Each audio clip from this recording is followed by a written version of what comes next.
Hello, welcome to the Northern Apex podcast, where we shine a light on Canadian motorsport stars, let it be engineers, drivers, photographers, anyone you could be queen to halls, and we want to talk to you. Today we have a very special guest, Radical Cup North American champion, Brady Clapham.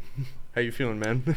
It's good to be here. I mean, I really appreciate you having me on. A cool opportunity. It's my first time doing a podcast, so Nice. definitely excited to be here. For sure, man. Yeah. So pretty much, first off, just want to again congratulate you on your championship last year, Radical Cup North America. Yeah, thank you. I mean, it was really fun to do, and doing all those legendary tracks all across America was just a dream come true. Yeah, no doubt. Must have been really awesome to experience those and be able to be at the top of your game at such a high level. Absolutely, it was a dream come true. That's awesome, man. So to start us off, I'm just gonna ask you, so what was your kind of your rise to fame in motorsport? What was your kind of ladder? Well, I mean, I started in go-karting at 13, and that's a bit late. Yeah. Like most kids start when they're 7 or 8 or 9, but I started when I was 13, and the first couple seasons of karting were just you're just a kid trying to have fun, but then you start to take it seriously and you get into the two-stroke stuff, and then pro go-karting starts, and it starts becoming more of you're not doing it for fun, and you're doing it more for you care about winning, and you care about what stuff looks like after go-karting.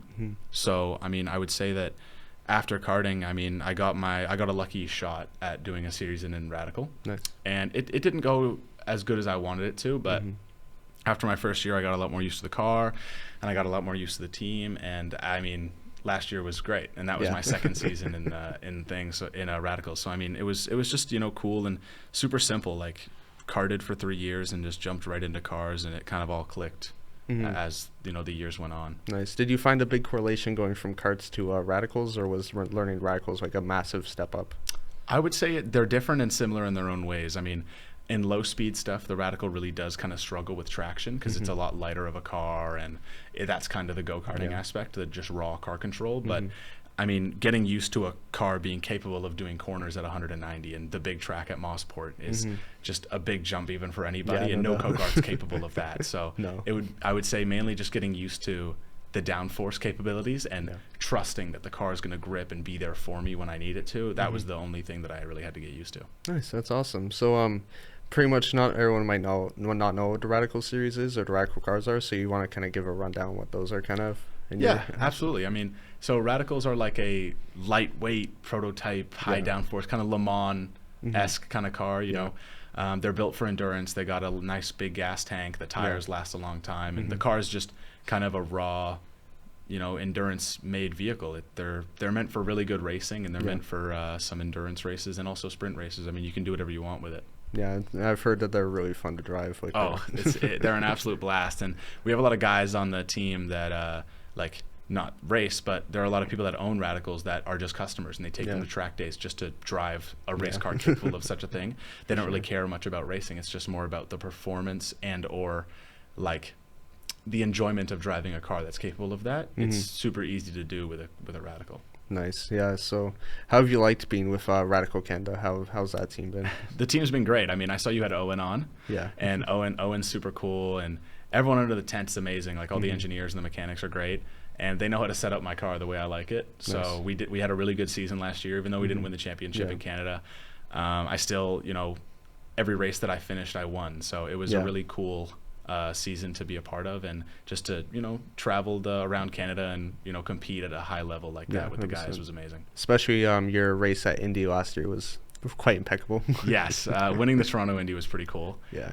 No matter how you put it, I mean, it was just a dream come true because I live a couple blocks from the actual track, so to have the family and the friends there and to win on streets that I literally call home was so meaningful to me. And you just have to walk to work. It's amazing. Exactly. It was that easy. I woke up, subway down, no problem. Yeah. Nice. That's awesome, man. So how do you describe your 2025 season? I mean, I would describe it as it was amazing, but it wasn't all that I wanted it to be. I mean, I wanted to win Radical Canada, and I wanted to win the North American Championship as well. I was also at the World Finals, and I wanted to win that. But the car, not everything goes to plan. So I'm just grateful for what I was able to accomplish, and we're just looking to keep focused on the success going forward. I mean, obviously it sucks what happened last year, but it is what it is. looking at my stats, they weren't that bad. So yeah, exactly. So how do you compare racing down to the States to racing here in Canada? I mean, racing here in Canada is just, you know, racing in your home country is one thing, but also just the actual racing in Canada, the competition's different. You know, people over here drive differently, and the guys down in the U.S. are a lot more aggressive, and they're a lot more like racy, like more. You'll have more contact down there. You'll get pushed a little wider down there than you are up here. And I mean, not to say that the guys in Canada aren't, you know, hard to race against, but I would say that Canadian racing is very respectful, but the pace is definitely up there. Like, you're racing a guy super close with minimal contact. Just down in America, it's so aggressive, and those guys compete at a different level, even though they're not, you know, they might not be the same speed as you, but if they get a chance to pass you, they will, no matter what. Nice. So how do you describe your kind of like experience with radicals, and like, is this where you wanted to be kind of thing in your motorsport dream, or did you want to go more like the GT route, or were prototypes always like the idea? I mean, it's kind of hard to, especially in motorsports, it's kind of hard to choose what you want. Yeah, true. Unless you have like a crap ton of money. Lance Stroll type. Exactly. Unless you have Lance Stroll or Latifi money, it's kind of impossible for you to go, oh, I want to do this, or I want to do that. True. It's kind of just, you know, what offers come your way, what's and available and what you can afford. You know, the better you do, obviously, the more sponsors you have. So I have incredible sponsors that help me continue to do what I love to do, and radicals just happen to be the best, you know, monetary deal for me at the current moment, based on what I'm getting in return from experience and stuff like that, and what I'm able to give, and the experience that I already have in the car. I mean, if I were to switch to a GT4 or like a TCR car, it would kind of, in my mind, be a little bit of a regression in my career, because the car is slower, there's less traction, it's more serious in a radical with, you know, the speed maintenance and stuff, and it's just a bit more of a higher level series than other stuff. Yeah, 100%. I completely agree. So going back to your karting days, was there any like highlight from there that kind of jumped your career to go to radicals, or was it just kind of like moderate, and then the radicals just became an opportunity later on? Yeah, I mean, I wasn't the best at karting. I won a couple races at the Mosport karting track, and jumped around from team to team and chassis to chassis. Just not like I wasn't really a standout star in karting. I mean, I did some cool things. I had the track record at the Hamilton track before they like, you know, put the sticky stuff on it, and they made it like faster. But apart from that, I didn't have a super incredible karting career. I mean, I did okay, but I mean, especially back then, like, I'd say winning a karting race is harder than winning a race in real cars, because karting, like, everyone's just right next to each other, and the top 8 are literally touching. So it's really hard to maintain a win there. But I didn't do incredible, and then my you know, just had a lucky connection with stuff in radicals, and they gave me a shot, and that's kind of how I got that's kind of how I got to where I am right now. It worked out. Nice. So in karting, did you do more 4-stroke or 2-stroke? More 2-stroke. I did 4-stroke for only 1 year in my rookie season, and then I went from Briggs Junior Light to Rock Senior. Oh, there you go. right out the gate. So I mean, yeah, a big jump, but you know, had to get it done, because I knew I was behind on age already, so I kind of had to accelerate my learning curve if I wanted to keep up with the path that I wanted to be on. Yeah, 100%. So do you think that excelling in karting kind of helps people in their careers, or is it just kind of like you can do moderate to like midfield type in karting, but then you can also you could still do well in the Absolutely. I mean, being good in karting is one thing, because that's just kind of, then you have that ability inside of you, and you know that you're capable of, you know, handling the speed.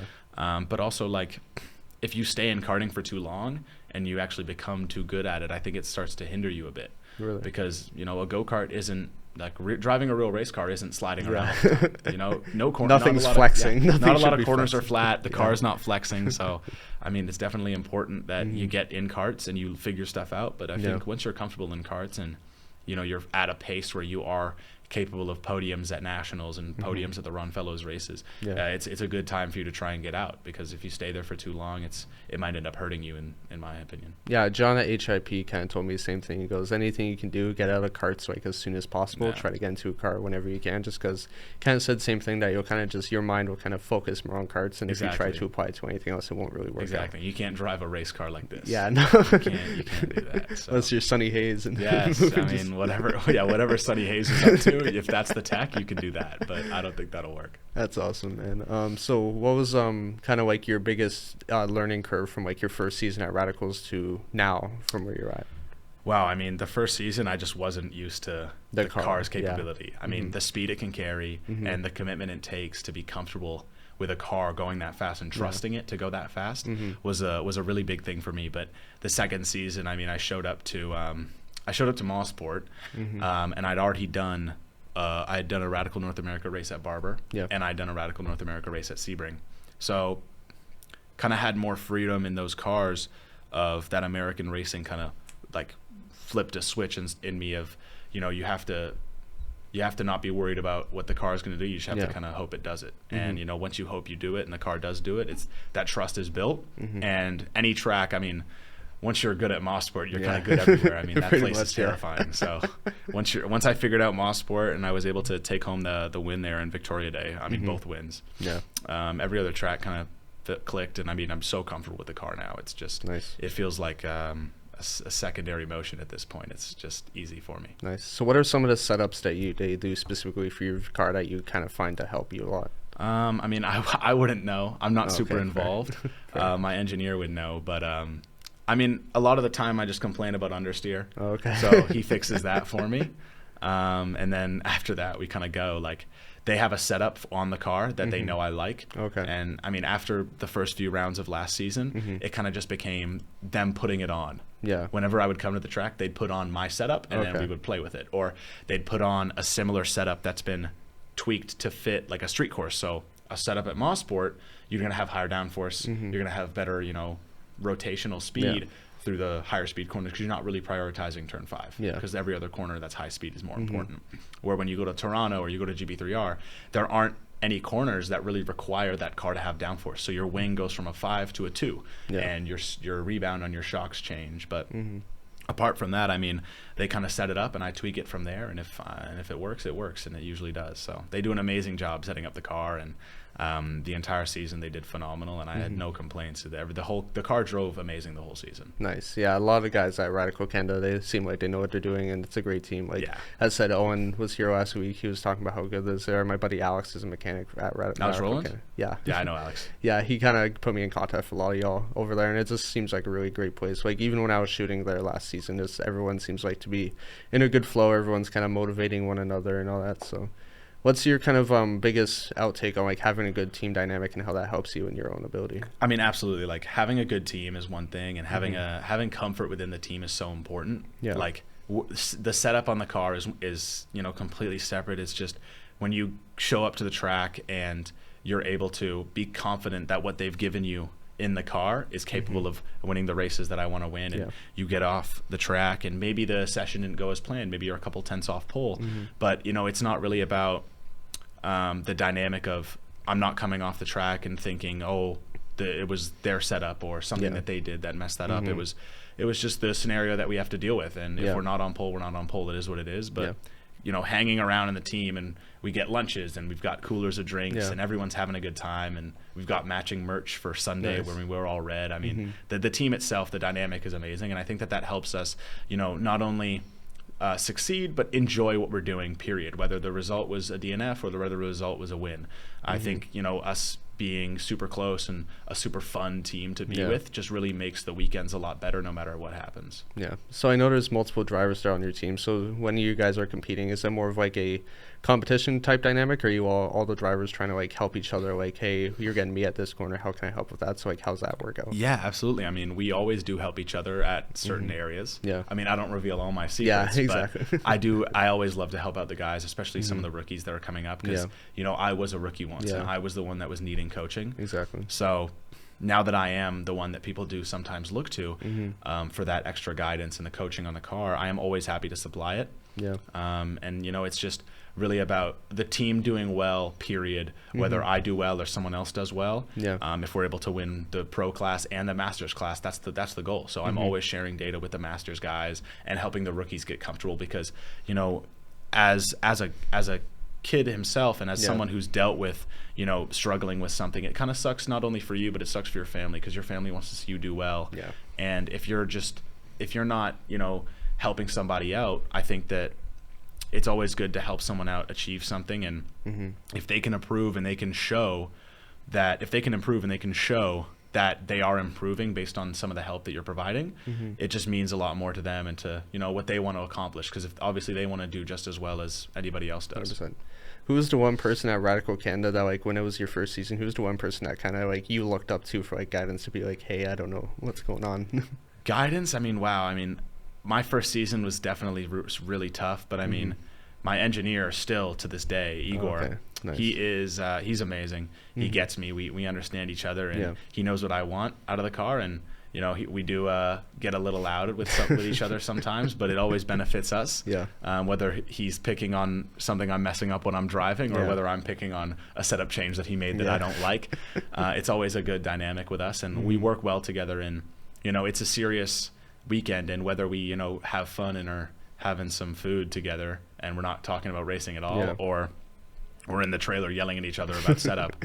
It is what it is, and he's helped me so much just get comfortable with the car and become fast with the setup and just become fast with the car, period. He's helped me so much with that, just to unlock the potential that I was able to have. And going into the season last year, we showed up, and I was confident with, you know, how I won my races at Sebring and Barber, but I was also worried because I was like, okay, the cars in America, they're set up differently. They have different tires. Like there's different regulations. So it's always a new dynamic comparing RCC to RCNA. Yeah. So when, you know, we did testing and I was fast, and then, you know, not everything went perfect, but we ended up getting both W's that weekend. That was the main thing of he helps all the time with figuring the car out for me. And even some weekends we don't do anything. Like if the car's fast, I just don't complain. Yeah, fair. And if there's little things I want to complain about, I always let him know, because you know, no matter how far ahead you are, I think that you should always strive to be better.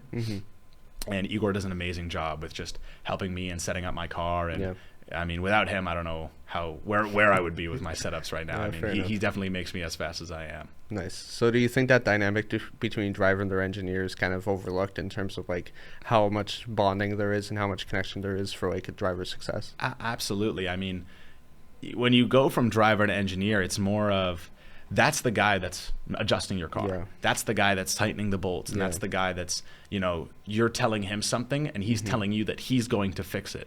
So if you go out there and you're not confident mentally and you don't trust that he actually did fix what you changed, you're not going to be able to push past that barrier that he's unlocked for you. So you come off the track and you're like, hey, I'm having understeer on exit.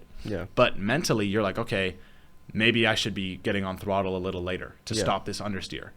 Whereas if you trust your engineer, he's going to be like, yeah, I can fix that for you. And I'm able to drive completely the same, and he's able to change the setup based on where I drive. I mean, obviously there are things that are my fault. And maybe I am braking too late or accelerating too early, but we discuss that after we see the video. Exactly, And I think that, I mean, your engineer he's the one that's changing your car. He's the one that's supposed to be giving you what you want. So if you don't have a good relationship with your engineer, it's just going to be really hard for you to, you know, break through those barriers of trusting the car and unlocking more speed 100%. Quickly that you need to be, because you can't unlock it 20 laps into the race. Exactly. You come in after qualifying and you're like, hey, I'm having understeer in this corner on entry. He's like, yeah, okay, I'll fix it. You have to go out lap 1. You have to trust that he actually did fix that. You can't wait and figure it out because you're losing time. Exactly, So yeah, it's good, man. So in radicals, do you kind of find that having a lot more practice as opposed to qualifying is more helpful, or would you rather have like a longer qualifying with less practice? I mean, quali is not really a thing like that guys prioritize, and sometimes quali is short. I mean, sometimes quali is like 10, 15 minutes, and that's like, dude, I barely warmed the car up. Like, my. But no, practice is definitely so important. Just because of the level the car is at and the capabilities that the car has, it's super, super, super important to not only be comfortable with the car, but to be comfortable with, you know, what the track is telling the car that day. Because, you know, every weekend you show up, every day you show up, even every hour, like throughout the day, the track is always changing. So the more practice you have in different conditions is always going to make you better, no matter where you are racing or what car you're in. 100%. So you were saying earlier that racing on most sport kind of helped you develop your skills at other tracks. Absolutely. So do you think most sport's kind of like one of those tracks that once you've mastered that, it's like wraps for everything else? And I mean, my team owner, Robert, he always said, he's told me once that there's not an infinite amount of corners. Every corner is like another. There's not, unless you're talking about the Laguna Seca corkscrew. My God. But every corner is similar to another. So the more tracks you drive on, the more corners begin to be familiar. So like at VIR, Oak Tree is identical to turn 5 at Mossport. So when I went there for World Finals, that corner, I didn't even need to learn it. I knew it immediately. Clicked immediately, So Mossport's one of those tracks that requires high commitment and very like edge precision turn in and acceleration and braking that, you know, once you figure out that track and once you're able to commit to being super fast at that track, because I mean, committing to going through a corner flat out and just trusting that at 210 this car is going to turn, that'll help you be set up for every track you do. 100%. So what was your I know Mossberg, you says like your biggest track for Canada, but like down the States, what was your biggest challenge of a track down there? I mean, Barber was really tough, just because like the actual elevation change. Like at Mossport, all the high speed stuff is downward, whereas at Barber, there's a couple of corners where the downforce high speed stuff is upward. Oh wow! And you're climbing, and then it ends, and then the car gets really light, and you're praying that it just continues to grip because it's also really tight. So racing there sucks. Getting an overtake done is awful at Barber. But you know, it's a track that, you know, taught me a lot and developed me a lot into that, you know, there are things you have to deal with that are out of your control. Like you can't change the track. You just got to go out there and deal with it. Exactly. So Barber and Mossport are so tough, but I mean, Barber definitely gave me a run for my money. And that would definitely be, I think, my like top track. Also Laguna Seca. One thing I will say about Laguna Seca is the track's not that hard. It's the fact that there's like zero runoffs. There's none. You go through a corner that's supposedly flat out, and it's just the concrete ends and there's just a gravel patch. There's no curb to bank on, so that track's a lot harder, not for, you know, committing to the speed, but committing like, am I going to understeer off or no? And dirty air is a big issue there, especially with RCNA when it's multi-class. The dirty air, dealing with the dirty air at Laguna was really bad. But I mean, I'd say Barber and Laguna Seca were really tough. But you know, you figure it out and you persevere. Yeah, true. As long as you can take Mossport turn 2 well, you could take any corner well. Exactly. I mean, that corner, man, took me like a year to figure it out, but now we're taking it flat. And it feels like nothing. That's awesome, man. So next question would be, what are your possible 2026 plans for racing with like radicals or stuff like that? Yeah, so this season I'll be competing in Radical Cup Canada again. And apart from that, I mean, it's really just, you know, I got another offer and I got another chance to, you know, compete in radicals again. And even though I didn't win the championship last year, I think that I should have, just based off of how well I performed. And there were, you know, secondary causes that caused me not to win it. But I'll be competing in Radical Canada again, and I'll be really excited to, you know, go back there and compete with the same team and work with my engineer and all that amazing stuff. So I definitely trying to, you know, do the best I can for not only me but for the whole team. And that's really the priority this season is, you know, racing in radicals, securing hopefully a championship. That would be the goal, and just seeing where that takes me. That's awesome, man. Yeah, I can't wait to see you there. So you'll be at Victoria Day weekend, obviously. Yeah, Victoria Day. We'll be doing Victoria Day. We'll be doing we have a race at Calabogie, Markham Indy, and GP3R, and then Mossport, the finale, as always. Nice. You excited for Markham Indy? Looking at that track. I mean, yeah, like not being able to sim it is one thing. I mean, I'm gonna try my hardest, obviously, to get a sim for it. But going to a track that you've never simmed is one thing. But going to a track that's a street course that you've never simmed is a whole different ball game. I mean, you don't have curbs, you don't have runoffs, you don't have some grass you can jump your way through. Like, it's a barrier and it'll ruin your day and it'll cost you some money. So that track's going to be super tense to race on, but you know, I'm looking forward to any challenges, especially that hairpin down the street. I've seen the track map. It looks whack. I mean, wow. Like that I don't know how the NASCARs are going to fit through that, man. That track looks whack. I mean, it looks like a good time, but at the same time it doesn't. So I'm just looking forward to seeing it. Maybe I'll do a track walk or something. I'll go and ride it on my bike or something. But you know, just looking forward to seeing it and seeing what it holds for us. So do you use the sim often for practicing ahead of race weekends? Absolutely. Especially like learning a track. Like, I don't sim Mossport anymore. But learning a track cold, period, I think the sim is so important. Like, whether you're driving it in a completely different car, and whatever, but just, you know, learning a track and having the sight lines of it and just being capable of driving it no matter what on a simulator is going to help you so much in real life. Like, when I went to GB3R, that was a race where we had very little practice. We only had 20 minutes. Oh, wow. And I had done so much sim work, like hours. Like, I had mastered the track. And I came in 20 minutes, fastest in practice, fastest in qualifying, won the race fastest, won the race 2 track record, done. But in the sim, like without the sim, I wouldn't have done any of that because I'm in Tagliani's backyard, and that's his home track, and all these guys are, you know, saying like, oh, like this is his home track, like he's gonna be fast. But without the sim, I don't think I would have done even close to as good as I did that weekend. For the radicals, how accurate is the sim compared to actually like racing those tracks? I mean, there are, you know, this is the thing, the sim is very good. Yeah, it's very good, but nobody in racing will ever tell you that it's perfect. Oh, 100%. So I think that the sim itself kind of rides on that idea of you're doing a similar speed in a similar driving style of a car on the track. That's the most important part, period. Like the iRacing doesn't have an SR3.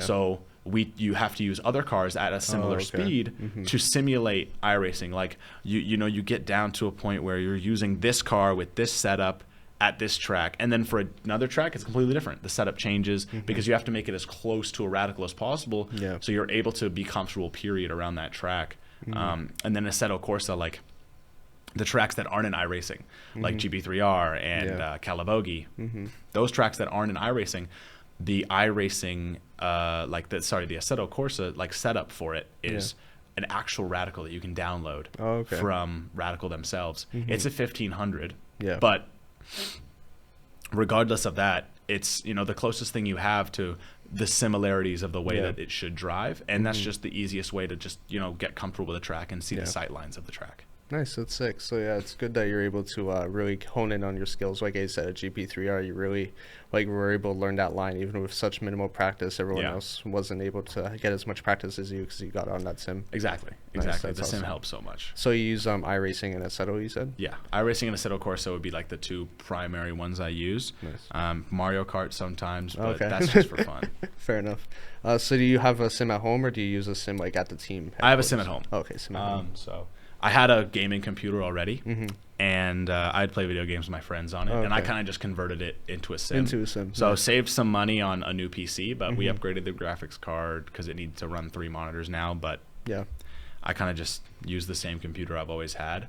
I got it in I built it in 2021, during COVID. So it was like a little father-son project, and got to, you know, play video games all COVID. That really helped. Yeah, no period. Like even though it wasn't a sim, having the computer just to play video games all COVID really benefited me. So then, you know, racing started to be super serious, and I got the sim, and the sims just, you know, put that comfortability level. You know, going to a new track, everyone's kind of nervous. Yeah. But having a simulator just kind of eliminates. I wouldn't say eliminates, but it very heavily reduces that nerve factor because no doubt it just helps so much.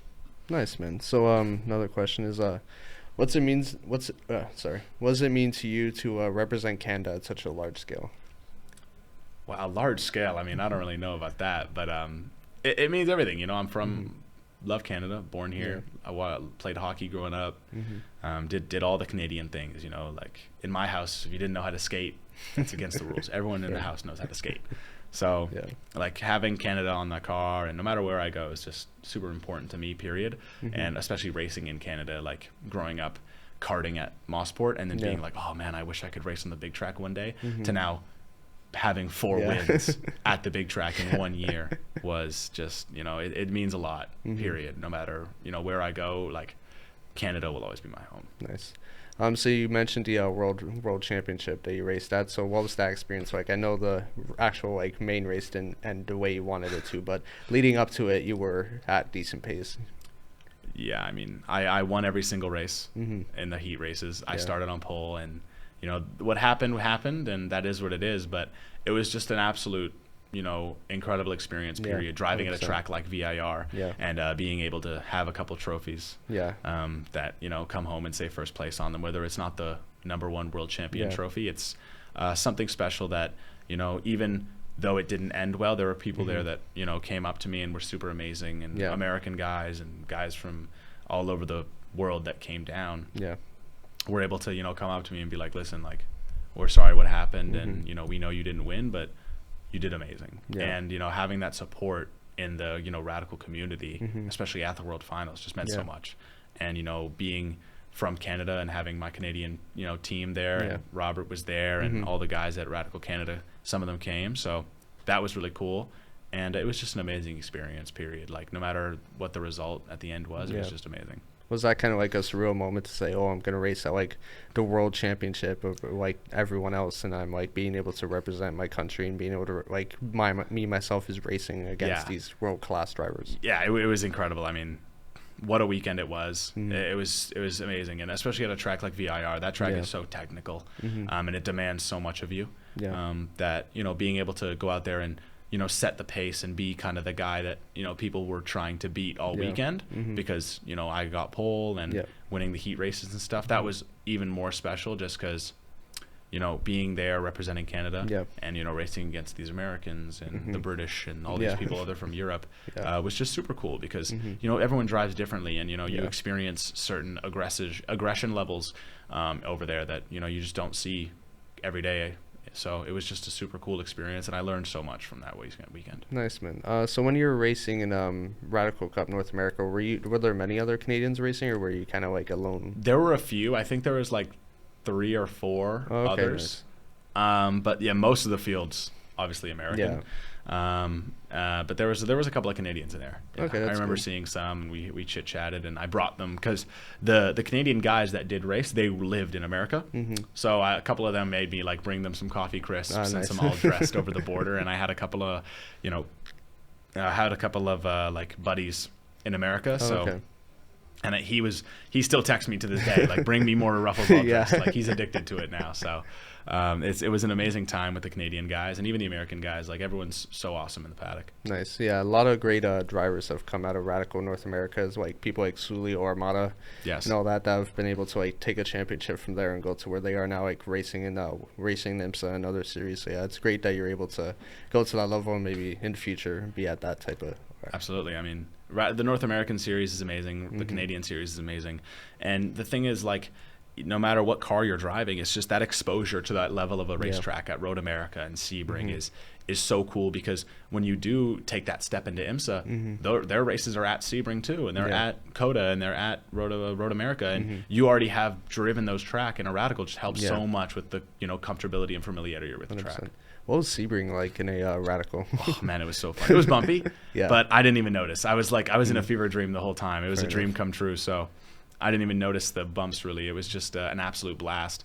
And, you know, to win the races was amazing. And to start off the championship with some wins at a track like Sebring was just amazing. And overall, like, the weather was perfect, and the track itself, like, you know, the bumps aren't even really that bad. And in a 1340, like, you're kind of going slow enough. Like, that car's got no horsepower. So it's all really, like, speed maintenance. So you're not really, you know, worrying that much about the bumps. You're kind of just vibing over them, and you're dealing with it. But it was surreal, honestly. Like, that track was amazing no matter what car you drive. Nice. That's awesome. Must be really, like, again, in retrospect, to see like your end of season like photo with all the trophies around the car. Looking at that yourself, was that kind of like a moment of like, wow? Yeah, I mean, when you get them all in one room, it's a bit excessive, because like at the house they're kind of spread out, and I've put them on shelves in my bedroom and in my sim room and stuff like that. So I would say that, you know, when they were all in the warehouse like that, and they were all over the car, it was amazing, and a lot of people loved that photo, and it was super cool just to see that, you know, everything that I was doing that season was, you know, bringing something back to me that is meaningful.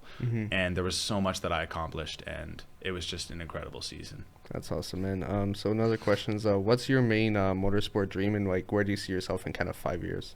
Wow. Kind of hard to answer that one, but I would say the main dream at the moment is, you know, you're always trying to get to that top level. You're always trying to, you know, be a factory IMSA driver or a factory Le Mans driver. You know, you just want to do something where, you know, you're be able to do what you love and, you know, make some money. You know, at the end of the day, everyone's here for not only, you know, being at the top level of racing and, you know, making it to F1, but, you know, at the end of the day, it's being paid to do what you love is just a goal that everyone in life should have. 100%. So, like, just getting to that level and competing in IMSA, whether it's Porsche or Acura or whatever team I'm on, if I'm able to, you know, achieve being a paid factory driver and just do what I love every single day, that would just be the main goal. Nice. Is there one factory that you would like, manufacturer that you would prefer to be on, or? Like, I'm gonna say Porsche. Porsche, no. Obviously. Porsche is just amazing, and, you know, what a car. It's my dream car. I got many posters of them in my room, so always love those guys. That's awesome. Every IMSA race, I cheer for them. So I'm having a good season so far. But the BOP kind of hit us a little bit. Yeah, I know. In Long Beach. Yeah, Long Beach, the BOP hit us a bit. But I think that the way IMSA does their BOP is cool. Yeah. Like, they didn't ruin us. Yeah, no. We're still like top 5. Yeah. But it's just going to take a little more effort out of us to get those W's. And that's, 100%. what racing's all about is, it shouldn't be free. It should be, you really earned it. You really worked really hard to get this win, and you worked hard for that championship. Yeah, 100%. Speaking of Long Beach, actually, FAF's top 10 was pretty good with Zachary. Yes, that was amazing. I mean, the thing about IMSA races, like, you can be 20th and you're still not out. Like, that's the beauty of IMSA is just no matter whether it's a sprint or an endurance race, those races are amazing, and I watch them. I watch every single one, or I try to at least, because I'm usually busy doing something else. But highlights are on replay in the family YouTube TV on the living room. Nice, that's awesome. Yeah, it's great to see FAF kind of like developing that new Lamborghini, and being able to bring Zach onto the team was also really good after him winning so much with them here in Canada. Absolutely, that's absolutely amazing. So, do you kind of have an idea of where you want to see yourself in 5 years in motorsport, or just kind of like try to see like where it goes? I'm just trying to see where she takes me, man. That's I mean, like, whatever offers hit my desk and whatever races I win will just take me where I want to go. Nice. So we kind of just have like a 10-question kind of like general round. It's fire it away. says quick, but like you can answer them as long or little as you want, kind of thing. Fire away. Okay, awesome. So first one is favorite racetrack in the world. Sebring. What, one that I've driven or just period? Overall. Le Mans. Yeah, that's fair. That's awesome. Yeah, right there. Oh my God, you have it tatted? Yeah. No way. Yeah. Oh my God, that's amazing. Thank you. Wow. Most people say it looks like a submarine. It does. Now that you pointed out, but I mean, I can see it in there. That's amazing. One thing that I actually really liked about that is that I got all the elevation points and all the elevation raises. Is like you get the villages and the Ferris wheels and everything. And all the elevation points I like geographically put on, so it all changes. That's amazing. Thank you. That's amazing. Wow. So favorite race series like overall? I mean, I just love watching IMSA, Formula One. Yeah, but I mean, I would say that Formula One's a little boring now with the batteries and stuff. So I would say IMSA for sure. Like, the thing about multi-class racing is it's always lit. There's always something to film. That's the thing is like F1, like it'll get boring because there's only one thing going on. But like when the hypercars spread out, some GT guys are hitting each other. Yeah. And when the GT guys spread out, there's a hypercar guy hitting somebody. Like they're always hitting somebody. They're always racing hard. And then the LP2s are just doing what they do. The LP2s are spinning out, crashing. Like, ugh, man. IMSA and WEC for sure are my favorite. That's awesome, man. Yeah, WEC is probably mine. WEC, IMSA, just hypercars. You can't go wrong. Oh, you can't go wrong, no. Awesome. Okay, so who's your motorsports hero? My motorsports hero, wow. I mean, hero is a crazy term. I would say that somebody I idolize would definitely be Max Verstappen. Yeah, just off of that aggression and, the hunger that he has for always wanting to win. Yeah. But I would say that, mainly you look at guys that have accomplished so much in every aspect. Like you've got guys that have won Le Mans and F1 and they've competed everywhere. And it's kind of hard to narrow it down to one person. But, I mean, I'd say I definitely look up to Verstappen in the way that he drives. And, I look up to the older guys like, Jackie Ickx and, Kevin and Felipe and all those guys in IMSA that, they just bring a different level to the field, and it's just amazing. No doubt. Yeah, the way you're explaining your dynamic with Igor, your engineer, is kind of a lot like Max and GP. Yes. We do bicker and we yell at each other on the radio sometimes, but it's all in fun, and we just try and get the job done. 100%. That's awesome, man. Just based off racing style, dive bomb or switchback? I mean, I do both. Fair. But I love me a good switchback. Yeah, it's so satisfying. Yeah, like again, you bait the guy to the inside. That video at Indy was also a great example. You caught that. Yeah, I'm glad you caught that because that was a clean switchback. That was a nasty one. Yeah, I'm proud of that one. That move was like amazing in terms of like, this guy's wants to win. Oh yeah, that's awesome, man. Aggressive or patient driving styles? Wow, I would say that for me, I'm very situational. Like at Toronto, I kind of just marinated behind the entire time. Yeah, you waited behind for a minute. I waited for like the last few laps. But in certain scenarios, you have to be aggressive. Yeah. And, especially at a track like Mosport, where the dirty air is so vicious. Yeah. Like getting close to somebody at Mosport's really hard. Yeah. Because unless they make a mistake, you're just going to be eating dirty air, and it's going to be hard for you to stay close. Mm-hmm. So, being aggressive early in the race is very good, but also being aggressive period is good, but I would say like overall, like a race is 40 minutes. Yeah. And if you don't catch them now, you should, know that you're capable of catching them later. But, for people that, I'd say that, people that get more aggressive are the ones that know that they're not the fastest. Yeah, fair. Because, they know that they need to be ahead of you to control this race, because if they don't get ahead of you, you're just going to pull away. Fair. And especially in multi-class racing, I do have to get aggressive because I want to put some of those slower, faster class cars behind me that I'm faster than, but I have to start behind. I want to put some of them behind me so I have a buffer to the guys behind me. But, I think aggressive early in the race is always, situational, but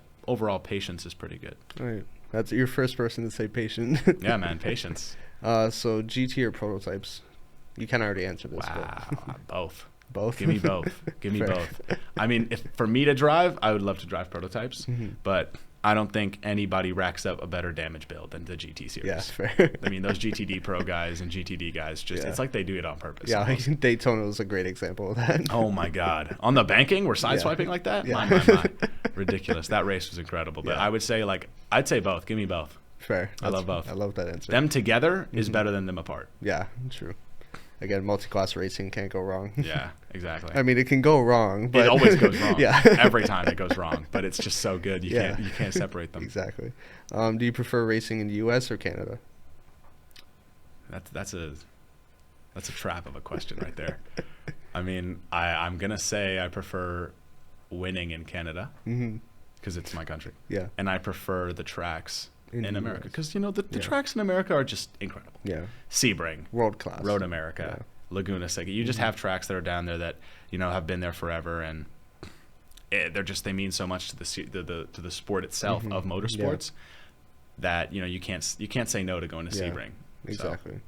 That's awesome. Yeah, that's a fair answer. There's places in the U.S. are a lot more household as opposed to yeah. If you're to say it's not just a track in a field, it's an entire property with food trucks. Yeah, it's not like most where you're just driving through miles of farmland and there's a racetrack here. Racetrack, and then the more farmland around the racetrack. Oh my. So this is kind of already obvious, but who do you want to win the 2026 Formula One World Drivers' Championship? Max Verstappen. That's my guy. I mean, they'll figure it out, even though they're messing around right now. I think that, and if Max doesn't win it, I don't want Lando to win it. Yeah, I'd fair. rather Oscar win it.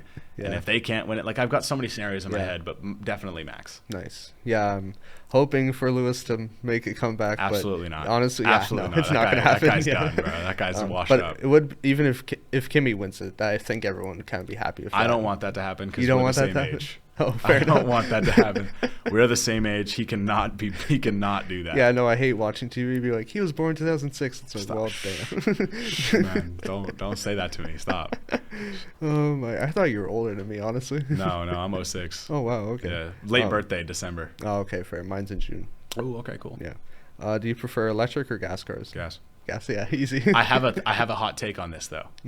I think that if you're a kind of guy that drives far, and you drive a lot, electric cars are better because you don't have to pay so much gas. Yeah, true. But overall, just if I were to own something, it'd be a gas car for sure. But I do see the value in an electric car for those people that have to drive a lot and say their job is like Amazon delivery. Yeah. Like in America, they have their delivery trucks, and you've seen it here in Canada. All the delivery trucks are going electric because guzzling around all day. That's just spending so much money that electric's more worth it. 100%, for sure. What do you drive right now?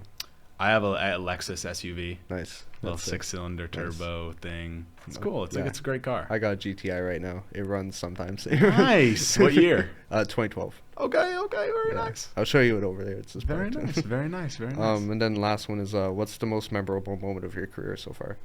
Winning the Toronto Indy. Yeah. I mean, same thing Owen said. I watched the episode of that one. Oh, okay, nice. And I mean, it's just that whole weekend went from here to there. It was crazy. From getting pole to the DNF to winning was super incredible. And that race especially, I was in that mindset of I'm not gonna lose. I can't. This is my race to win, and I needed it not only for myself, but it was just something so important to me. Just because living literally 3 blocks from the track was is super cool. And that race itself, like that trophy, it gets its own shelf. Yeah. It's got its own like special case at the top of my thing. So nice, that's sick.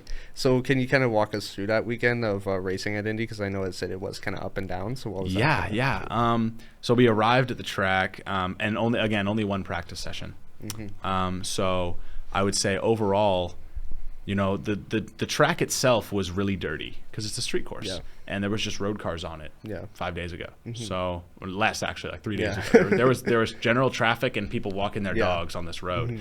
So learning, figuring out the track and getting up to pace with the track, and also like because the track was so dirty, you have to be able to, feel that out itself, and also be comfortable with pushing past the dirt and trusting like, okay, I'm going to give myself maybe a 6-inch buffer on my exit angle in case I actually slide, which is what you have to deal with the entire weekend of the track cleaning itself slowly and the track slowly getting faster. And if you're not keeping up with that, you're behind, right? So, doing practice in the dirty track and then doing qualifying on a slightly less dirty track. But, from practice to qualifying, it was 2.5 second difference. Really? On pace. Wow.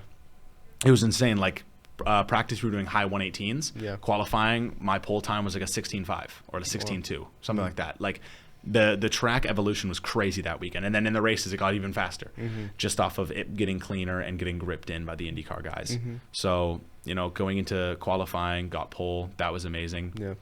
Race 1 was a tough one. I mean, I had we battled for so much, and that was just a race of so much contact and so many dive bombs and so many switchbacks, and being side by side with somebody for so long. And then I thought I had it in the bag. I had a gap. I was pulling away. I was gone. That was my race. And then a safety car came out and ruined it. And then I was able to, and then we had to fight again. And I didn't come out on top. The guy I got crashed into by somebody, and I wasn't able to finish that race. So, at the end of the day, race 1 was really a letdown, because a bunch of people got penalties for contact, and someone crashed here and I crashed there. And overall, like, it was definitely a race to forget for me. I mean, I worked so hard to, try and get that lead and pull away, and it didn't work out. But, all the focus then became on race 2. And race 2, I had a different idea this time, because last time I was like, no, I'm going to fight you for this the whole time. And that ended up in both of us crashing. So I didn't think that was worth it. So I tried to defend. It didn't work. He got in front of me. I made a little mistake. He pulled away. But he wasn't pulling away in the sense of he was faster. He was pulling away in the sense that I was in my own head of, I need to catch up. So I was over pushing it a bit. And then, I had a chat on the radio with Igor. He said, this is a 40-minute race. Brady, like, you're 5 minutes in. You got 30 minutes to figure this out, and then you have 5 minutes to get him. Exactly. So for the next 30 minutes, I just sat like a second and a half behind the whole race. And right at the end, started, turning up the pressure a bit. And the last 2 laps, we were fighting and got it done on the last lap with like 3 corners to go. So that was surreal. But I mean, the actual transition of stress was insane. Like, once you take the lead in a race like that on the last lap, all you're thinking about is, oh my God, I need to win. But you can't let that, make you make a mistake.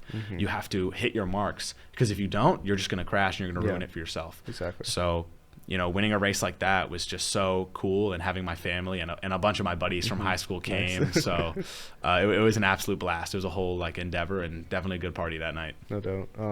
So this past weekend, you were able to do a Make-A-Wish Foundation opportunity. So is stuff like that, does that kind of make you appreciative to like be able to do what you do to give to other people? Absolutely. I mean, like the opportunity that I have to, have kids that are going through something like that.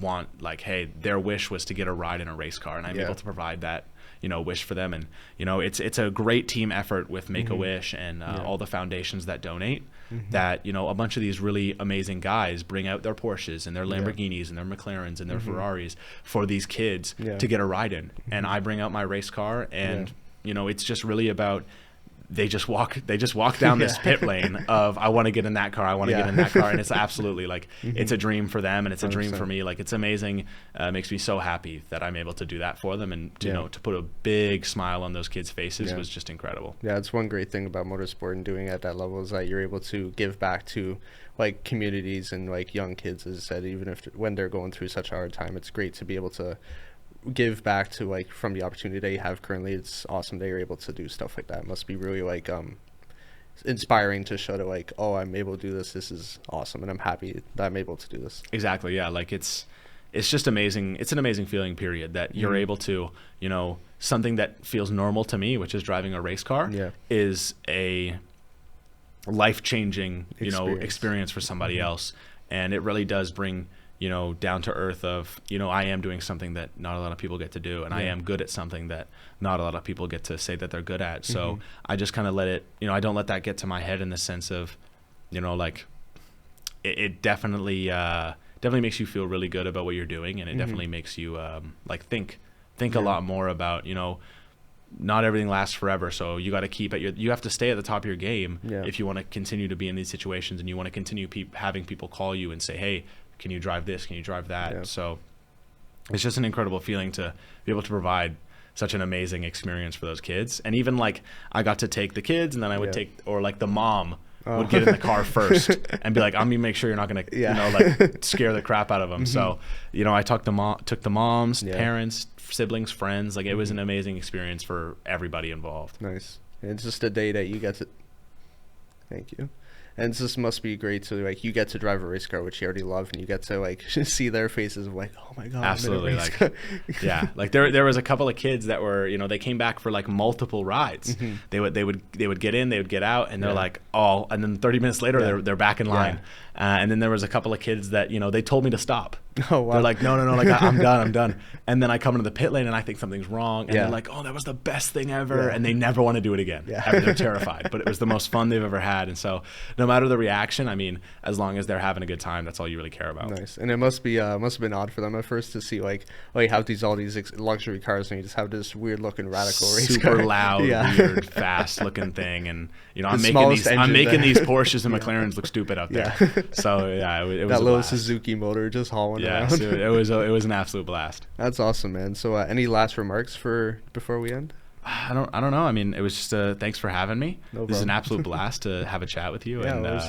Yeah, I mean, I can't wait for this season. That's awesome, man. Can't wait for you too. And so that's pretty much all we have today. That's Brady, and again, thank you for coming on. Really happy to have you. Absolutely, man. Hell yeah. Follow social medias, DCSA Media Hub, Greater Toronto Productions, Celtic Forest Racing for me, Brady Clapham for him, and follow Northern Apex Podcast on Instagram. And thank you for watching, and next week hopefully we'll be good. Yes, sir. Thank you.